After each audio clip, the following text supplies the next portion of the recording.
So the next subject we're going to do is a short bit about implicit differentiation. So we know a few types of differentiation now. We've seen partial derivatives, in which with a partial derivative we consider one of the variables as a constant and the other variable was the one we were taking the derivative of. And basically implicit differentiation is going to use these partial derivatives. When do we use implicit differentiation? We use that when we have a function which is hard to immediately find an explicit form of. So an explicit form would be if we have a function like y is x squared plus 4x. Then we have a function y which is only dependent on x. So we have yx. In this case, we can take easily a derivative of our function yx to x. So we can take the derivative by saying dyx to x, which means we want to take the derivative of this function to x. Now let's say that we have a somewhat more difficult function. So we have a function which, for example, is x squared times y plus the natural logarithm of y. And let's make it a bit more difficult. Let's add another term which is y times x squared. So it's a bit more of a difficult equation, and there is not a really easy way to write y as a function of x and solving it in that way. So what we want to do is we still want to find the derivative dou y dou x.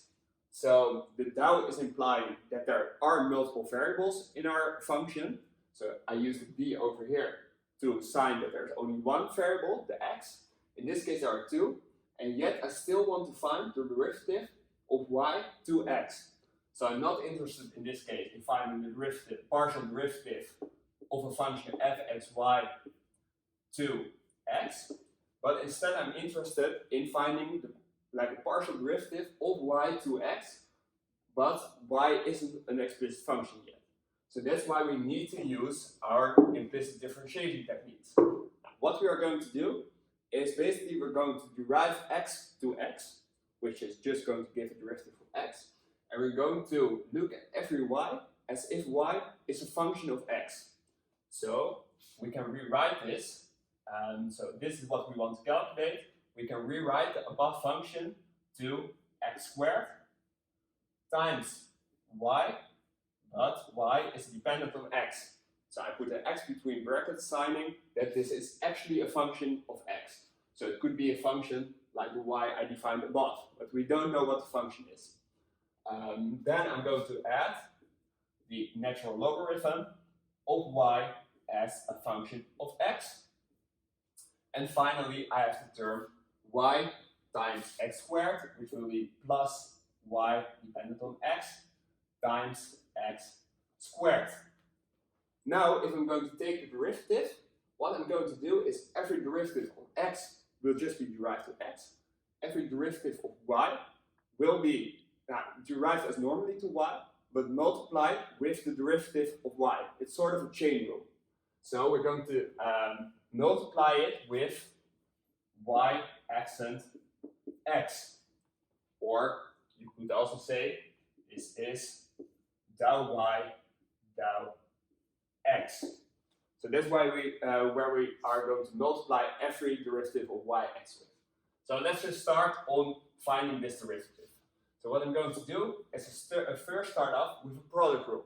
The product rule is first I'm going to derive the first bit, multiplying with the standard form of the second bit. Then I'm going to add the x squared in place with the derivative of yx. So this is going to be, the first part derived will be 2x times yx, since yx is now treated as a constant. I'm going to add the x squared in its original form, multiplied with the derivative of yx. The derivative of y to y will be 1, since there isn't any power. So it will basically drop out with a multiplication with 1. I told you that every time we were going to derive a function yx, we have to do a chain rule. So we have to multiply with y accent x. which is the derivative of what's within this function. And we'll isolate this later on to find our implicit derivative. So this is the first part of my equation. The next part is deriving this natural logarithm of yx. So to derive this, we take the derivative 2y, which will be the derivative of the natural logarithm, is 1 divided by the original function. So y divided by yx. But once again, if I'm deriving the function 2y, I have to multiply with the derivative of this function. So this is multiplied with y accent x. Then for the last part, I'm going to create a bit more space. It's going to be a long one. I have to do a product rule again. So in the product rule, I'm first deriving to the first part, and I'm keeping the second part original, and then I'm switching it up and doing it the other way around. So the derivative of yx will be 1. But once again, I have to multiply with the chain rule of yx, which is y accent x. So this is going to be y accent x times x squared, and I'm going to add the opposite of this. So I'm going to derive the x squared part, which will be 2x multiplied with the original form of the yx, so yx. Now I can add a few things together, mainly these two parts, since these were originally already the same. So I will get 4x times yx. This is 4x yx. Then I have my x squared and my y accent x squared also over there. So this is plus 2 times x squared y accent x. Then I have to add the rest of my formula, which is 1 over yx multiplied with y accent x, and my already did the one, I include it in this equation.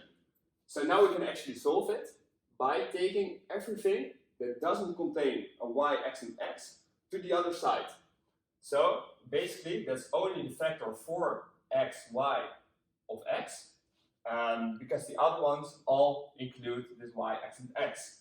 So this is going to be minus 4xy x is equal to the other term, so 2x squared times y accent x plus 1 divided by yx times y accent x. Since I want to isolate my y accent x, I'm going to factorize this. So I'm going to factorize this and changing it up to minus 4x yx is equal to, then I'm creating my factor, which is both multiplied with y accent x. It's going to be y accent x, and this is multiplied with 2x squared, and added the 1 divided by yx. Since if I'm executing this multiplication again, I'll end up with the same formula I had over here. Now my last step is I want to isolate this y accent x. So I'm going to divide both sides by 2x squared plus 1 divided by yx. So I remain with this y accent x. So this is going to be y accent x is equal to minus 4x yx divided by this part, so by 2x squared plus 1 divided by yx. So to summarize, my partial derivative, my derivative from y to x will be equal to minus 4xy divided by 2x squared plus 1 divided by y. Basically, the steps we did is we can summarize that in a shortcut. So the shortcut was that basically I took the derivative to x, the partial derivative, plus a partial derivative to y multiplied with y, x and x. Then the rewriting we did was taking basically the partial derivative of x to the other side. So this is going to be f(x and y) times y, x and x is equal to is equal to minus f(x and x). Then the last step was to divide both sides by the partial derivatives to y. So this is y, x and x is equal to minus the partial derivative to x divided by the partial derivative to y. So now, let's consider this in short. We can also find our answer by saying dou y dou x is minus partial derivative to x divided by the partial derivative to y. We can execute this as well. So this is going to be minus, and we're going to take the partial derivatives of the function. So we're going to take the partial derivatives of the function above, which will be the partial derivative to x is 2xy. So it's going to be 2xy. Partial derivative to x of the ln of y drops out since there's no x. The partial derivative of y times x squared, 2x, will be 2xy. The same thing as the first part, since basically x squared times y is the same thing as y times x squared. So this is plus 2xy, and we divide that by the partial derivative to y.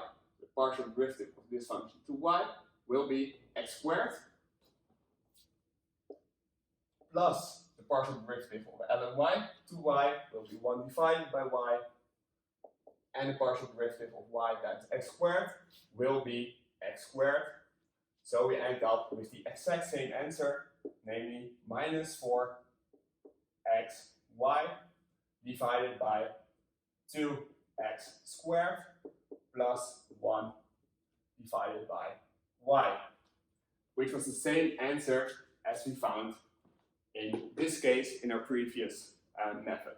So both give the same answer, and this is basically a shortcut to do your implicit differentiation.